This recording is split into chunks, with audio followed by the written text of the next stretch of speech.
Hello, and welcome back to my YouTube channel. My name is Professor Govala, and today I will be talking to you about the Wye-Delta transformation. And we want to study this because most circuits can be simplified into one common voltage source and an equivalent resistor by combining resistors together when they are in series or in parallel, voltages when they're in series, and current sources when they're in parallel. However, we may encounter circuit topologies that cannot be simplified using the previous tools we used.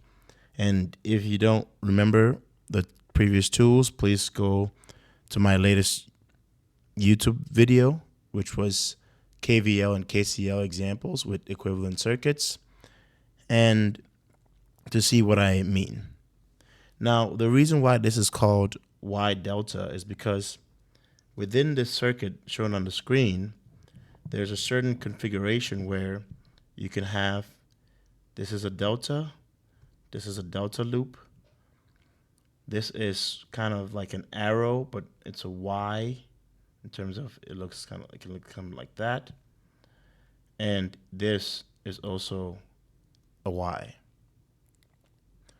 So in order to use Wye-Delta, we need to consider the following. If you have a given, we need to consider the following. If you have a given Y configuration that looks like this, where this is R3, this is R2, and this is R1, and let's say this is pin 1, pin 2, and pin 3. We call this Y circuit. And if you have another configuration that looks like this is RC. Oops.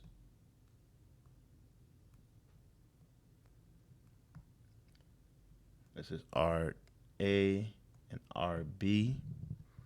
And this is Delta circuit, where this here is 1, this here is 2, and this here is 3.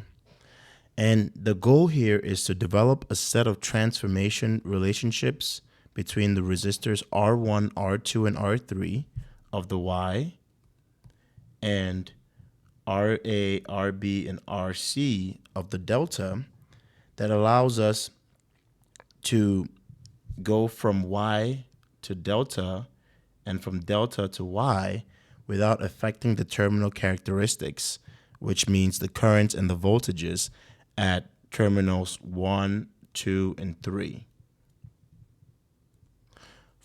In order for us to accomplish this, we need to first follow the following steps. In the Y circuit, set one node to be an open circuit. So for example, we would do something like this. This is terminal 1, terminal 2. Imagine this is connected to what we consider an external circuit. And we set terminal 3 to just be an open. So this is 3. So then my R1, 2 in this situation is R1 plus R2. There's no line here. And then for my delta circuit, what it would look like is something like this.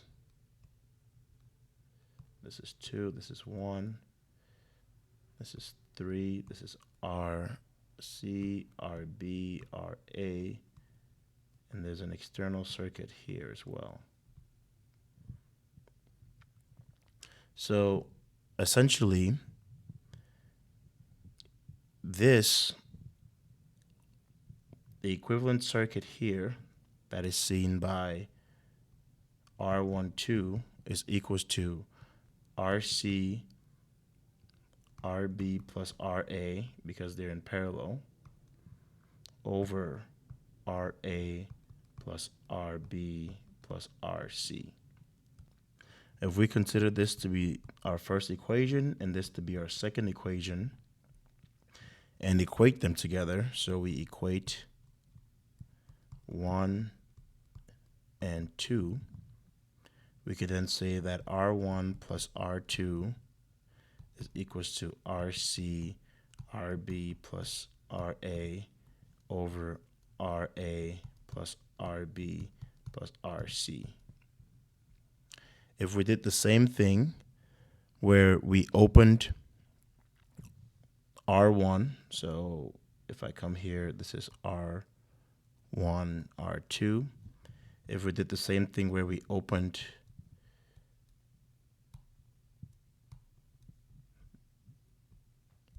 this is R2, this is R3, this is 2, this is 3, this is 1. If we attach an external circuit here, and we do the same thing here where we have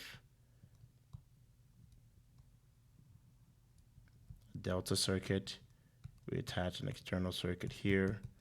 This is RA, RB, RC. In this situation, R2 plus R3 will equals to RA, RB plus RC over RA plus RB plus RC. And lastly, if we open circuit this terminal, so I'll just draw that out, it would look something like, if we open circuit this terminal, it would look something like this, where this is 1, 3, and 2, and there's an external circuit here,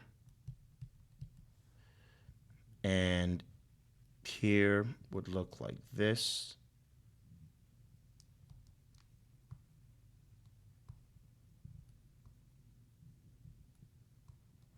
There's an external circuit here. This is R3, R1. This is RA, RB,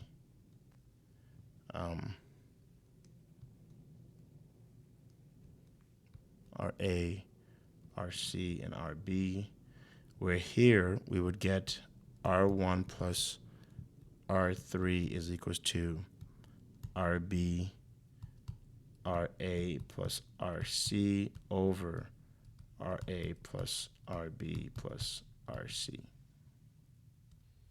These three equations, which are equation 1, this one is equation 2, and this one is equation 3, this leads to 3 equations and 3 unknowns, which we can then say that for delta to go to Y transformation,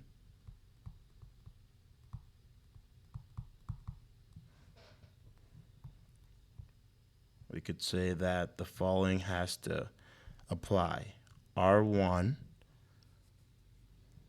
needs to equals to RB, RC over RA plus RB plus RC, and R2 needs to equal RA, RC over RA plus RB plus RC, and R3 needs to equal RA, RB over RA plus RB plus RC. And next, using the same idea of this first equation, second equation, and third equation, but instead using the 3 unknowns as RA, RB, and RC, we would get our transformation, our Y-delta transformation as the following. RA is equals to R1, R2 plus, plus R2, R3 plus R1, R3 over R1. RB is equals to R1, R2 plus R2, R3 plus R1, R3 over R2. And RC is equals to R1, R2 plus R2, R3 plus R1, R3 over R3. So given the following example, what we could say is that if this is node 1, this is node 2, this is node 3, and this is node 4, we know that in order to transform this into a a Y similar to something like this, this would be 1, 3, and 4, where this would be a combination of, if this is RB, this was RC, and this is RA, this would be a combination of RB and RC. This would be a combination of RB and RA, and this would be a combination of RC and RA. I hope that makes sense, because since terminal 4 is connected to RC and RA, they will be in the numerator of our equation, located here.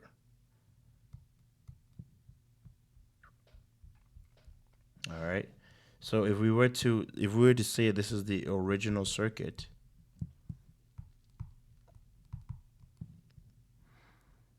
and then we say after a delta Y transformation,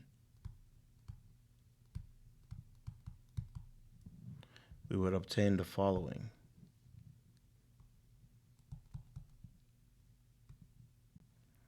We could change it into a Y configuration, and this will make it easier for us to analyze, where this is 100 volts, this is 5 ohms, this remains as 6 ohms, and this remains as 20 ohms. And now the key is to find these values located here, here, and here. And we could say that R1 is equals to 36 times 24 over 36 plus 24 plus 12, which is equals to 12 ohms. Again, we're getting that from up here. R1 is 36 times 24 divided by its equivalence, which is this entire thing. I'll change colors. R2, so R1 is 12 ohms. R2 is going to be 24 times 12 over 36 plus 24 plus 12, which is equals to 4 ohms. Again, R2 is a combination, is at pin 4, so it's this divided by the equivalence. So this is 4 ohms.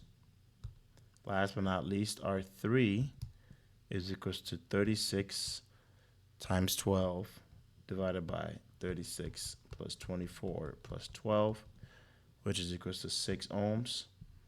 And here we get 6 ohms. And lastly, it's 36 times 12 divided by the entire thing.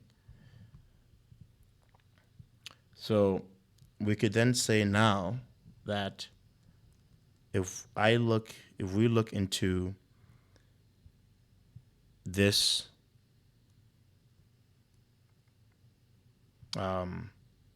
if we look into here, what would our R equivalent be? Maybe pause the video and see if you can figure it out. But R equivalent is going to be equals to 5 plus 12, because these two are in series, plus the parallel combination of 6 plus 6 paralleled with 4 plus 20. This is going to be 12. This is going to be 24. And the entire thing equals 25 ohms. Another way you can look at it is by redrawing it, something like this, and then I have two resistors in series, and they come back. So this is terminal A, B, R equivalent. This is 5, 12, 6, 6, 4, and 20. So maybe this is a little cleaner to look at and to find your R equivalent. And then my final Thevenin circuit will look something like this. This is 25 ohms. This is 100 ohms or 100 volts. If I was instructed to find I would say that I is equals to 100 volts over 25, which is equals to 4 amps. And essentially, this is the current coming in here, I, flowing through this entire circuit and then coming back out. That will be all for the Wye-Delta transformation. I hope you understood it. Please let me know in the comment sections below if I can answer any questions. Again, please like, subscribe, and share my page. Thank you.